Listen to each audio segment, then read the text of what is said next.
রয়েছে ওনাদের সঙ্গে যখন কথা হয়, আমি বলি অন্যান্য রাজ্যে আমরা বড় রাজ্যগুলোতে যেভাবে দেখি, আমরা প্রেস কলোনি দেখি বা মিডিয়াদের জন্য কলোনি দেখা যায়, সোসাইটি দেখা যায়, মিডিয়াদের জন্য একটা এরিয়া ডেডিকেটেড থাকে যেখানে মিডিয়া হাউসগুলো চলে, সেখান থেকে অপারেট করে।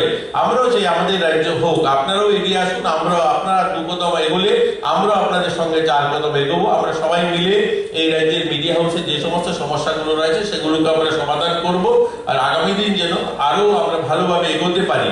কিন্তু যে থিমটা দেওয়া হয়েছে আমাদের নেচার, কাজের যে ধরন বদলাতে হবে সেটা আমাদেরকে মাথায় নিয়ে সিরিয়াসলি আমাদেরকে বদলাতে হবে, না হলে তো আমাদের কিন্তু একটা বড় চ্যালেঞ্জের মুখোমুখি আসতে হবে। আজকে প্রিন্টের সঙ্গে, প্রিন্টিং মিডিয়ার সঙ্গে যারা যুক্ত রয়েছে, যারা বই ছাপতেন, আজকে আমরা জানি অনেকগুলো প্রেস বন্ধ হয়ে গেছে, বই প্রিন্টিং হাউস, কারণ ই লাইব্রেরি চলে এসেছে। আর ছেলে মেয়েদের হাতে ট্যাব দিয়ে দেওয়া হয়েছে, আইপ্যাড দিয়ে দেওয়া হয়েছে, এবং তারা বই সেই ই লাইব্রেরি থেকে বই ডাউনলোড করে সেখানে পড়ছে। একটা লাইব্রেরি থেকে যে বই কেনা সেটা বন্ধ হয়েছে। তেমনি যারা পত্রিকা হাউসে, পত্রিকা যারা হকাররা ছিল, ডিলাররা ছিল, যারা পত্রিকা আপনাদের হাউস থেকে কিনে নিয়ে ডিস্ট্রিবিউশন করতেন এবং সেখান থেকে তাদের জীবিকা চলতো, সেটা কিন্তু আজ বন্ধ হয়েছে।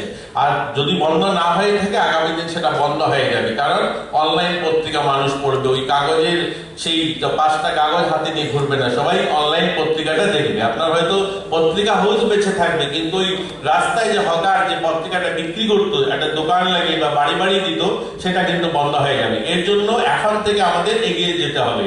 আমি একদম আর একটা ছোট্ট ঘটনা বলে শেষ করব।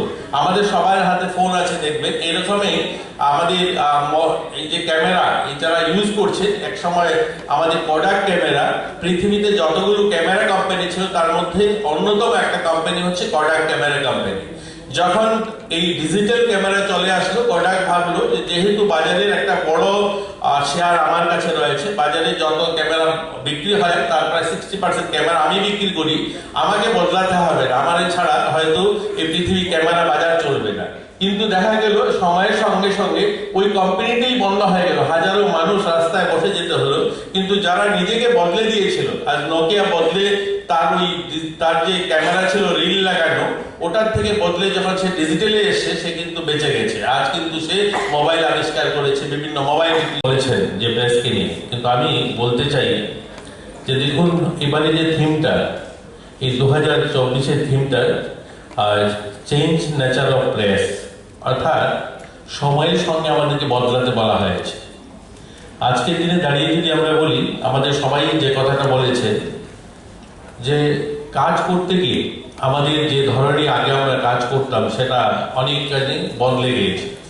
দেখুন, দেশের সংবিধান সাংবাদিকদের বাক স্বাধীনতা সহ তথ্যের ভিত্তিতে দেশের নৈতিক প্রহরী হিসাবে কাজ করার অধিকার দিয়ে থাকে। এই কাজ করতে গিয়ে আজকের যে সমস্যাটা এসে দাঁড়িয়েছে, অনেকগুলো চ্যালেঞ্জের মুখোমুখি আমরা হয়েছি। পত্রিকাতে কি হতো, আগে পত্রিকাতে কোনো সংবাদ যখন আপনার পরিবেশন করতে, তখন আপনাদের মতো করে, অর্থাৎ আপনাদের ভাষায় সেটাকে সুন্দরভাবে মানুষের দরজায় পরের দিন সকালবেলা পৌঁছে দিতেন। কিন্তু আজকে যখন কোনো ঘটনা ঘটে, সেই ঘটনাটা মানুষের কাছে পৌঁছানোর জন্য, অর্থাৎ আপনাদের মাধ্যমে পৌঁছানোর যে সময়টা, ওই সময়টা আর থাকে না, কারণ সঙ্গে সঙ্গে ওই জায়গা থেকেই কোনো ব্যক্তি বা কারা সেটাকে লাইভ করে সে তার ঘরে দরজায় পৌঁছে দিচ্ছে, অর্থাৎ সে সঙ্গে সঙ্গে তার খবরটা পেয়ে যাচ্ছে।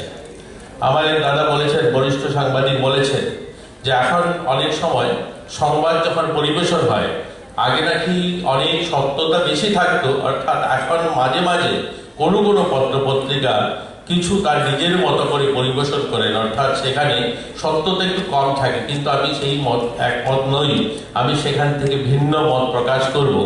এখন আমার মনে হয় সত্য প্রকাশ করা বেশি প্রয়োজন হয়েছে সাংবাদিকদের, কারণ আপনি যাই বলুন না কেন, আপনার খবরের ভিত্তির উপরে ওই ব্যক্তি নির্ভর করছে না, কারণ আপনার খবর পৌঁছানোর আগেই অনেকেই সেই খবরটা ওনার কাছে পৌঁছে দিয়েছে তার সোশ্যাল মিডিয়ার মাধ্যমে।